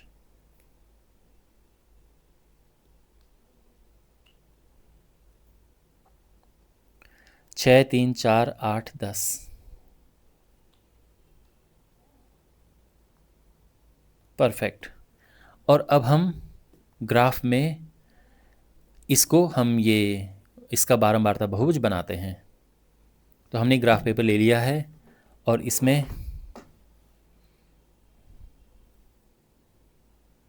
ये है एक्स अक्ष और ये है वाई अक्ष। ये मूल बिंदु, ओके। अब यहाँ पे हमने इनको इसमें मार्क करना है, ठीक है। 3.5 9.5 ये सब करके पहले तो ये एक्स अक्ष में आएंगे। अब कैसे आएंगे देखो, तो यहाँ पे हमें एक चीज़ का ध्यान रखना है कि कोशिश करो कि ये यहाँ पे आए 3.5 और ये आए 9.5, फिर ये 15.5, इस तरह से, ठीक है। तो ये है। अभी मैं आपको और भी बताऊंगा इसमें, क्योंकि यहाँ पे ये ज़ीरो नहीं आ सकता फिर, तो ये कहीं और आएगा। लेकिन चलो पहले इनको लिखते हैं। तो यहाँ पे हमने 57.5 तक लिख दिया है, यानी पूरा लिख दिया है हमने ये, ठीक है। हमने क्या करना है, एक्स अक्ष पर इन्हें लिखना है, ये वाई अक्ष पर आएंगे। तो ये हमने लिख दिया है ये सारा यहाँ पर, ठीक है। लेकिन एक एक्स्ट्रा लिखो आगे, तो इसमें 6 और जोड़ दो तो ये आएगा 63.5। अब मैंने आपको ये कहा था कि देखो इनमें 6 का गैप है, लेकिन इसके और इसमें तो 6 का गैप नहीं है ना। अगर हम ये ज़ीरो देख रहे हैं, क्योंकि मूल बिंदु ज़ीरो होता है, अगर ये ज़ीरो है तो ये तो 3.5 का गैप है और ये 6 का गैप है, यानी इसमें गड़बड़ी है। यहाँ पर होना चाहिए था इसमें से 6 कम करो, यानी देखो 3.5 से 6 कम करो तो होता है 6 में से कम कर दो ये 2.5, लेकिन माइनस का चिन्ह आएगा क्योंकि इसमें से 6 बड़ा माइनस कर रहे हैं, तो -2.5। एक्चुअल में -2.5 है ये वाला पॉइंट, ये है -2.5 ये वाला बिंदु, और ज़ीरो आएगा यहाँ पर लगभग बीच में, बीच इसके और इसके लगभग बीच में आएगा, ठीक है ना। तो एग्जैक्ट बीच में नहीं, थोड़ा पर लगभग बीच में, तो हम वही इसको शिफ्ट करेंगे।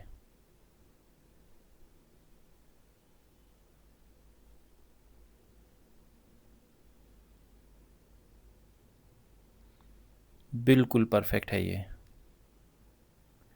और ये यहाँ पर ये है मूल बिंदु ओ, चाहे ओ यहाँ पे लिख दो, चलो ये मूल बिंदु है, और ये -2.5 है, इसको x डैश नाम दे देते हैं। तो ये क्लियर है, इस तरह से हम करेंगे। अब ये बिल्कुल परफेक्ट है।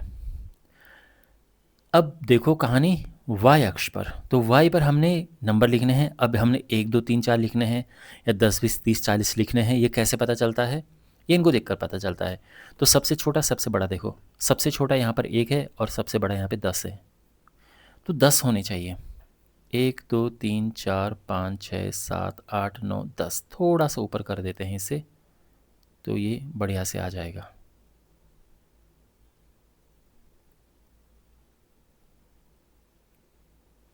ठीक है, अगर आप 2 4 6 8 भी लिखना चाहो तो भी चल जाएगा, कोई प्रॉब्लम नहीं है, पर इसमें एकदम साफ सुथरा बनेगा ग्राफ।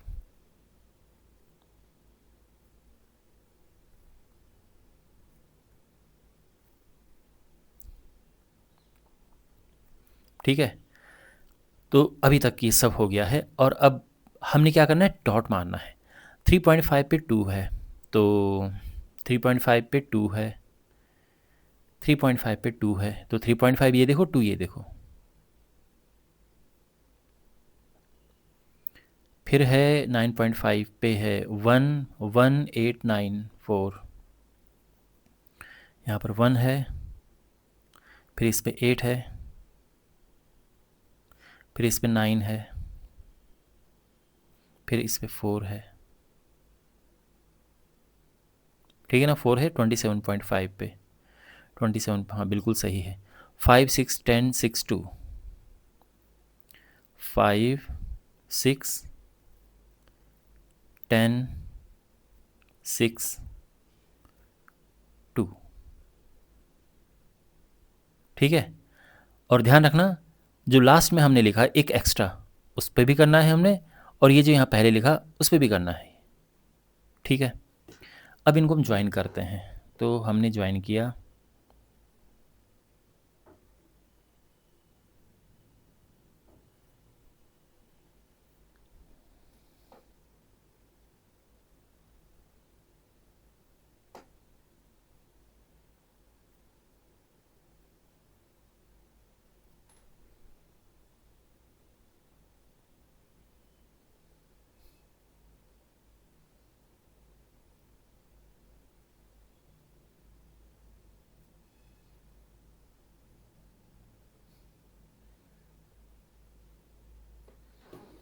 ठीक, ये बन चुका है परफेक्ट। अब दूसरा दूसरा टीम बी का 5 6 2 10 5, इसके लिए कलर चेंज कर दें, ब्लैक यूज़ कर देते हैं, ठीक है ना, क्योंकि आपको वैसे ये रेड ग्रीन वगैरह आपको अलाउड नहीं होंगे, तो हम ब्लैक और ब्लू यूज़ कर सकते हैं। वैसे एक और तरीका है इसका, कि एक तो लाइन खींचो आप डार्क में, जैसे ये है बोर्ड लाइन, कंप्लीट लाइन, और एक खींचो डैश डैश डैश करके, है ना, वो भी कर सकते हैं हम। चलो वही करते हैं, क्योंकि आपको तो केवल उससे बनाना होगा ना, पेंसिल से। तो अच्छा, 5 6 2 10 5, 3.5 पे 5 6 2 10 5, 6 3 4 8 10, 6, 3, 4, 8, 10।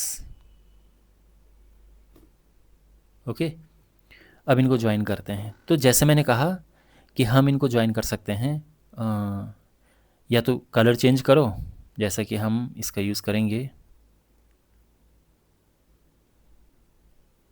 नहीं, यहाँ से इसमें जाएगा, फिर ये आएगा, फिर यहाँ से इस लाइन में जाएगा।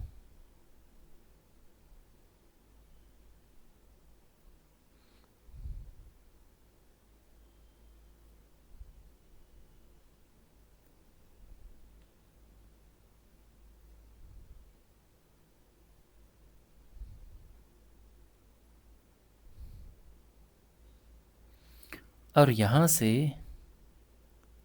ये भी हमने करना है ड्रॉ, और ऐसे ही यहाँ पे।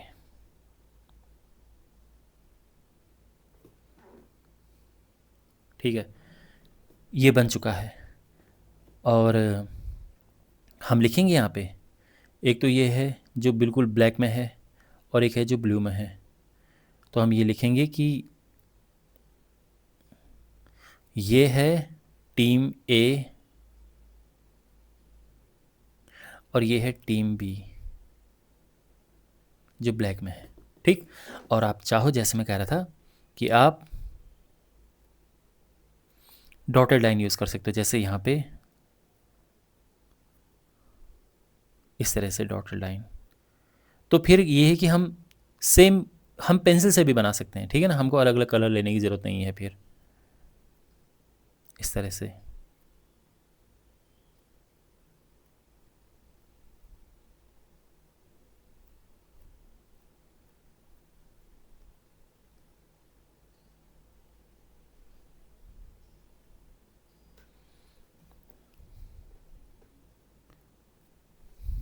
ठीक, परफेक्ट परफेक्ट बना है ये। अब इसमें थोड़ा सा हम नेमिंग देते हैं। तो यहाँ देखो, ये है माइनस, और ये क्या है, ये है गेंदों की संख्या। गेंदों की संख्या माइनस में तो हो नहीं सकती, तो इसलिए हम इसको कोई नंबर नहीं देंगे, मतलब कोई लेटर नहीं देंगे। ए बी सी डी यहाँ पे कुछ नहीं लिखेंगे हम। शुरुआत होगी यहाँ से लिखने की। अब देखो, ए नहीं लिखेंगे बिकॉज ए और बी पहले से यूज़ हो रखे हैं यहाँ पे, है ना, क्वेश्चन में ए और बी पहले यूज़ हो रखे हैं। तो हम ए तो नहीं लेंगे, ए भी नहीं लेंगे। सी से लेना शुरू करो। पहले बारी ब्लू की। तो सबसे पहले तो यहाँ पे लेते हैं जहाँ पे ये ऊपर लाइन को टच करता है, सी, डी, ई, ब्लू वाले की बात करें हम, ठीक है ना, एफ, जी, एच, आई, जे, के, एल, एम, एन। और अब ये जो डॉटेड ब्लैक डॉटेड लाइन है, तो ये इसमें ओ पहले से यहाँ पे, P, Q, R, S, T, U, V, W, X, Y, Z. Perfect, पूरे फिट बैठ गए।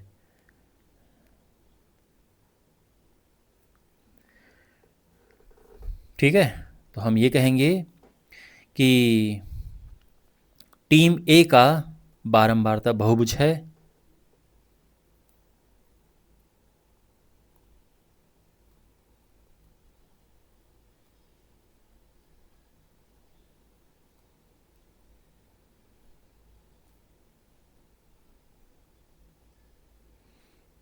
बाद में यहाँ पे हम लिखेंगे इस तरफ गेंदों की संख्या,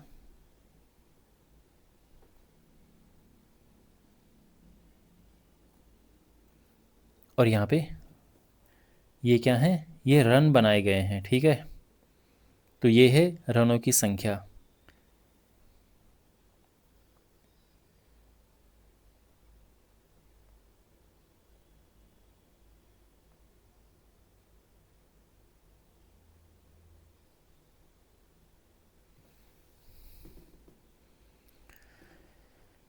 तो टीम ए का बारंबारता बहुभुज क्या है, टीम ए का। तो शुरुआत करेंगे यहाँ से, सी से। ओ भी ले सकते हैं, ओ, सी, डी, EFGHIJ पूरा N तक है। OCDEFGHIJKLMN है। और टीम बी का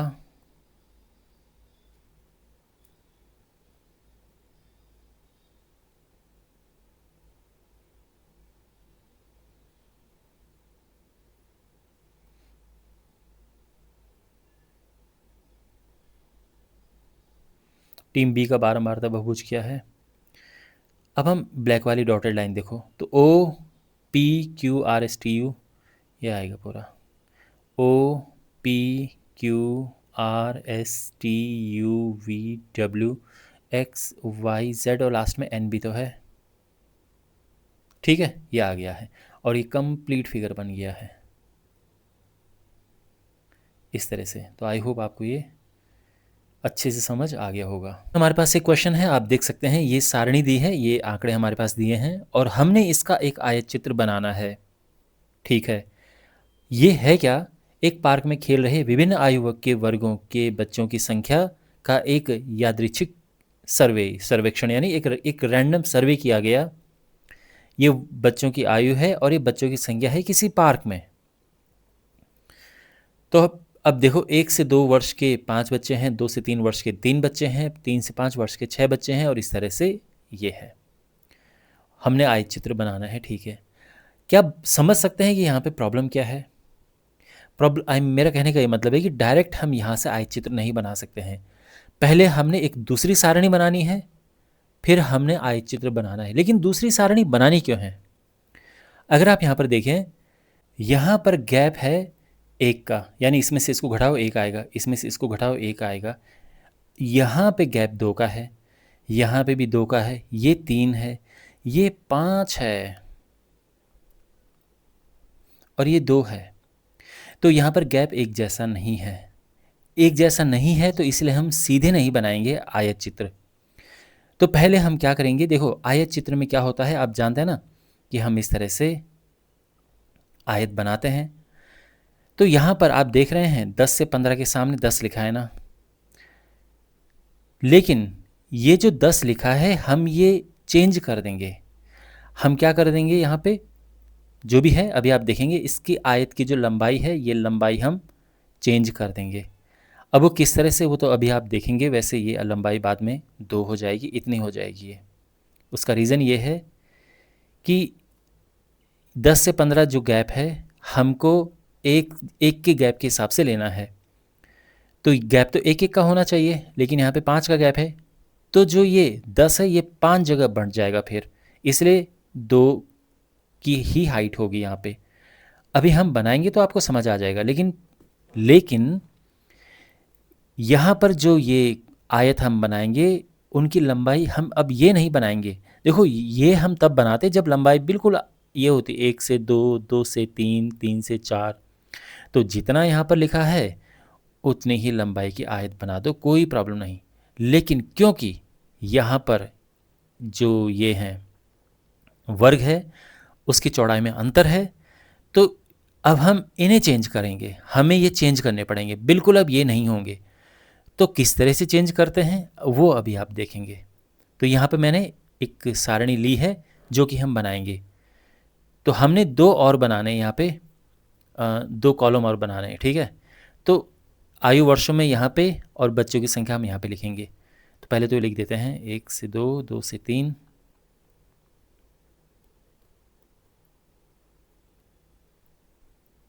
3 से 5, 5 से 7, 7 से 10, 10 से 15 और 15 से 17। ओके, 5, 3, 6, 12,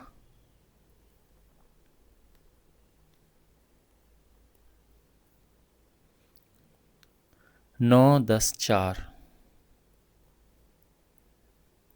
ठीक, वर्ग की चौड़ाई जो है, जो हमारे जो आयत हैं, जो हम आयत बनाते हैं उसकी चौड़ाई और वर्ग की चौड़ाई एक ही होती है। ठीक है, तो वर्ग की चौड़ाई जो यहाँ पे अंतर है 1, 1 यहाँ पे अंतर, इसमें से इसको घटाओ 2, 2, यहाँ पे अंतर 3, यहाँ 5 और यहाँ पे 2 का अंतर है। ठीक है, ये भी क्लियर। अब यहाँ पर है मेन, आयत की लंबाई क्या होगी।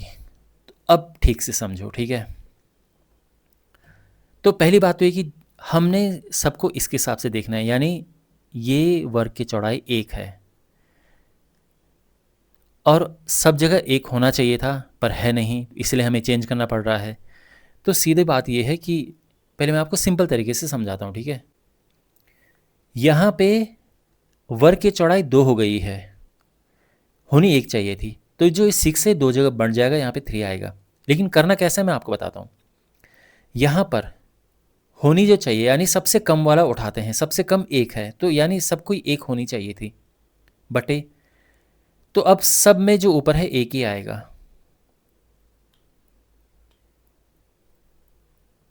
या सिंपली ये सोचो, जो सबसे छोटा है उसको अब हमने ऊपर लिख दिया, इनमें से सबसे छोटा 1 है तो ऊपर 1 लिख दिया हमने।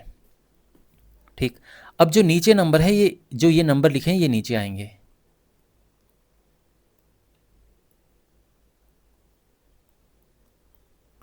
सी भी समझ गए। और अब हम इसमें इनका गुणा करेंगे, गुणा 5 गुणा 3 गुणा 6 गुणा 12 गुणा 9 गुणा 10 गुणा 4, और अब क्या आया ये तो 5 ही आ जाएगा, ये भी 3 का 3 आ जाएगा, 2 से 3 बार जाएगा, 2 तियाँ 6 है ना, 2 तियाँ 6, ये 2 छके 12, 3 तियाँ 9, 5 दूने 10, 2 दूने 4। अब हमने आयत की लंबाई अब चेंज कर दी है, जो होनी चाहिए अब, ओके। और अब हम यहाँ पर बनाएंगे क्या, आयत चित्र। अब हमने यहाँ पर ग्राफ बनाना है। अब ग्राफ में ये बहुत ही ज़्यादा ज़रूरी होता है कि एक्स अक्ष और वाई अक्ष हम कितने लंबे बनाएं।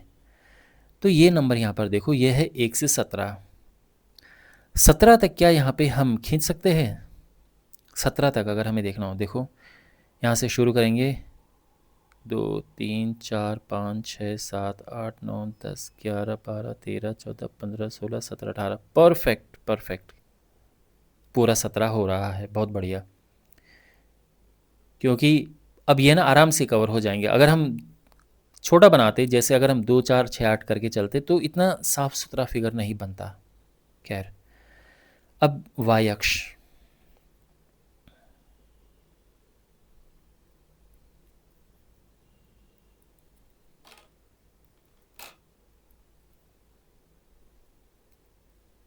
ठीक है, इस तरह से है ये, ओके। वाई अक्ष पर चलो पहले तो एक्स अक्ष के नंबर लिख देते हैं, सिंपली 1 2 3 4 लिखेंगे, कोई प्रॉब्लम नहीं है। 1 2 3 4 5 6 7 8 9 10 11 12 13 14 15 16 17, बिल्कुल आ गए, परफेक्ट, ओके। एक आध एक्स्ट्रा आप लिख सकते हैं, 18 अगर आप चाहो तो, इस तरह से हम लिख सकते हैं, बट कोई बात नहीं, ठीक है ना।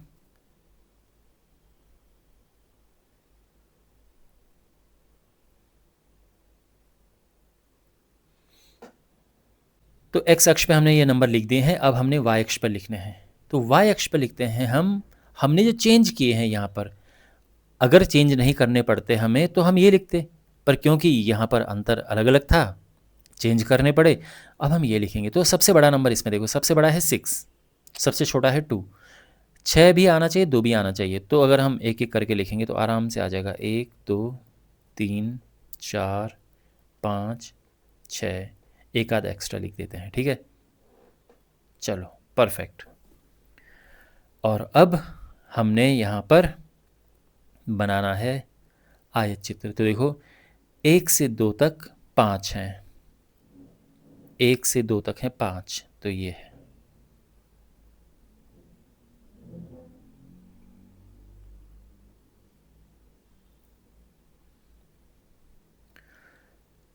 फिर है 2 से 3 तक 3 है, 2 से 3 तक ये 3 है,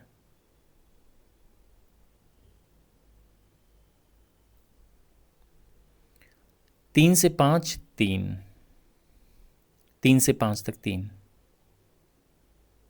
ठीक है, ये 3, ये ध्यान रखना।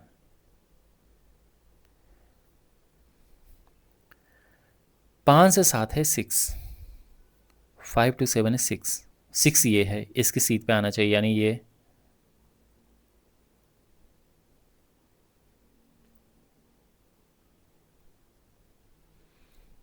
ठीक। 7 से 10 है 3, तो 7 से 10 है 3, 3 ये है।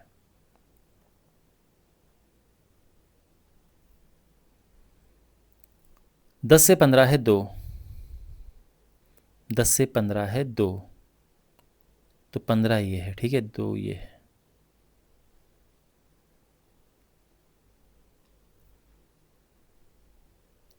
15 से 17 भी 2 है,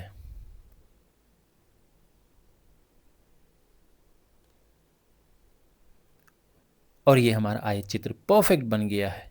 ओके, यहाँ पर हम लिख सकते हैं एक्स अक्ष में आयु वर्षों में और वाई अक्ष में बच्चों की संख्या।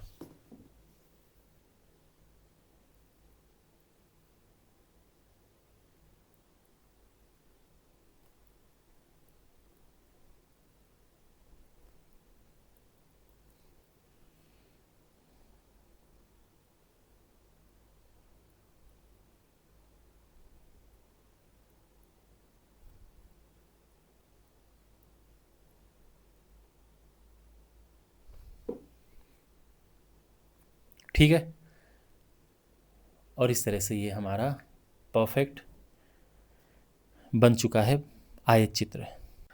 और अब हमारे पास है क्वेश्चन नंबर 9। हमने इसका आयत चित्र यानी हिस्टोग्राम बनाना है।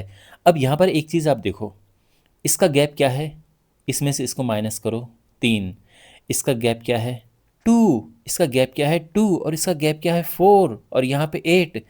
ये गैप एक जैसा नहीं है, और जब गैप एक जैसा नहीं होता है तो हम डायरेक्ट नहीं बनाते हैं, हमको इसके बाद एक और सारणी बनानी होती है, और उसके बाद तब जाके हम हिस्टोग्राम यानी आयत चित्र बनाते हैं। तो पहले हम एक और इसकी सारणी बनाएंगे, और इस तरह से हम ये टेबल बनाएंगे। ये 2 कॉलम वही हैं जो क्वेश्चन में दिए थे, ठीक है, तो ये मैंने यहाँ पर ये लिख दिए हैं। अब हमने इसमें 2 कॉलम और बनाने हैं। तो एक तो बनेगा इसमें वर्ग की चौड़ाई, यानी ये चौड़ाई ये हम लिखेंगे, क्योंकि इसी के हिसाब से फिर आयत की लंबाई एडजस्ट होगी। आयत की लंबाई क्या है, देखो आप जानते हैं ना कि जब हम हिस्टोग्राम बनाते हैं तो उसमें इस तरह के उसमें आयत बने होते हैं। जब हम आयत चित्र बनाते हैं ऐसे बने होते हैं। तो ये तो है चौड़ाई और ये है लंबाई, है ना, पता है ना, इस तरह से ये बने होते हैं। फिर ये तो होती है चौड़ाई और ये होती है आयत की लंबाई। तो ये जो चौड़ाई है, ये चौड़ाई ये वही होती है जो ये चौड़ाई है, लेकिन ये लंबाई वो नहीं होगी जो ये है। ये लंबाई होगी एडजस्ट। अब किस तरह से होगी एडजस्ट, देखो पहली बात तो ये कि ये चौड़ाई यहाँ पर लिख देते हैं, इसमें से इसको माइनस करो 3, ये है 2, 2, ठीक है, और इसमें से ये गया 4, और 20 में से 12 गया 8। ये तो हो गया वर्ग की चौड़ाई। अब आयत की लंबाई, तो मैं आपको एक ट्रिक बता रहा हूँ, अब ये ट्रिक फॉलो करना। आपको क्या करना है कि इनमें से जो सबसे छोटा है उसको लिखो ऊपर, तो सबसे छोटा है 2, ये लिखो ऊपर,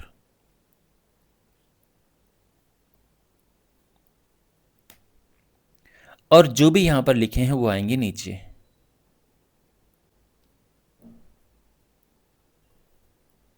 ठीक, और फिर करेंगे हम गुणा, और ये आ जाएंगे यहां पे।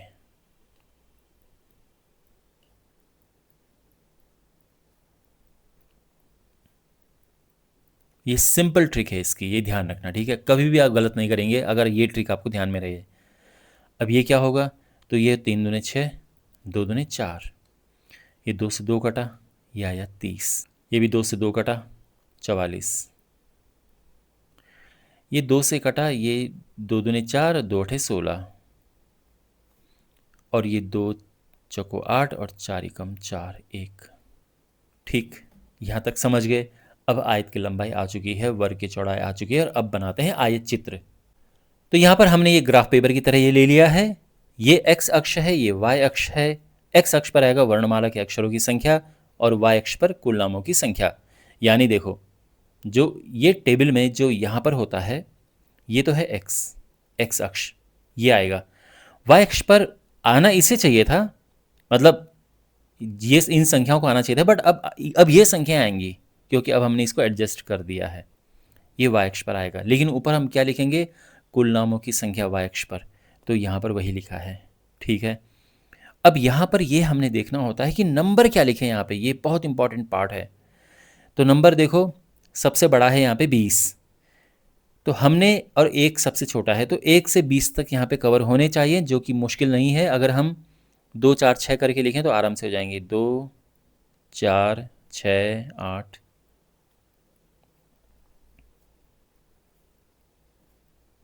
एक एक्स्ट्रा लिख देते हैं। ये हो गया x अक्ष पे। अब y अक्ष देखो, y अक्ष पर हमने इन नंबरों को निरूपित करना है, इन नंबरों को लेना है y अक्ष पर। सबसे छोटा है 1 और सबसे बड़ा है 44। ये मैं क्यों बोल रहा हूँ? क्योंकि हमने यहाँ पे नंबर लिखने हैं।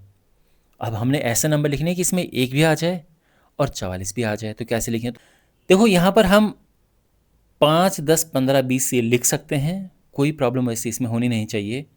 लेकिन क्या कुछ और आपको समझ आ रहा है? एक बात आप हमेशा ध्यान रखना, बहुत इंपॉर्टेंट बात बता रहा हूँ मैं, ध्यान से सुनो। अगर आपको ये लगे कि इसमें ज़्यादातर नंबर किसी एक नंबर से डिविजिबल हैं, यानी उनका भाग जा रहा है, यानी उसके पहाड़े में आते हैं, टेबल में आते हैं। अब जैसे कौन सा नंबर है यहाँ पर अगर आप देखें तो ये 4, ये 44, ये 8, मतलब आधे से ज़्यादा नंबर ऐसे हैं जो 4 की टेबल में आते हैं। तो अगर आप 4 के मल्टीपल में लोगे, 4 8 12 16 इस तरह से लोगे, तो ज़्यादा आसानी रहेगी, ज़्यादा अच्छा फिगर बनेगा। तो यहाँ पर हम ये जो नंबर लेंगे, अब देखो हो सकता है थोड़ा लंबा बनाना पड़े, क्योंकि 5 10 9 10 इसमें तो 45 9 बार बनाना पड़ता है, इसमें 11 बार बनाना पड़ेगा। बट 1 2 देखो ये है ना, 4 8 12 16 20 24 28 32 36 40, इसमें ये बना देते हैं एक्स्ट्रा 44, ठीक है। चाहो तो एक ये 48, ये हो गया है, ये हमारा y अक्ष है। ये क्लियर है? इस तरह से हम यहाँ पर नंबर लिखेंगे। अब देखो, ये बहुत अच्छी तरह से ये सारे नंबर यहाँ पर आ जाएंगे।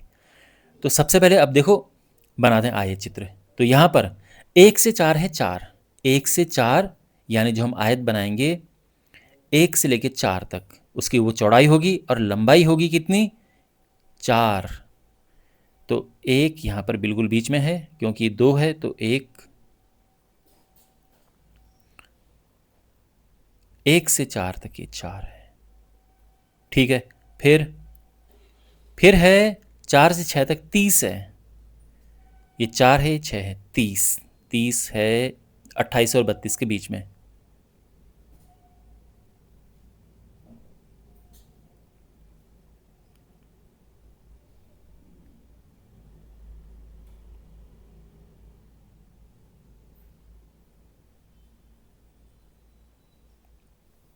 ठीक है। फिर है 44, 6 से 8 में, तो 6 से 8 में 44 है।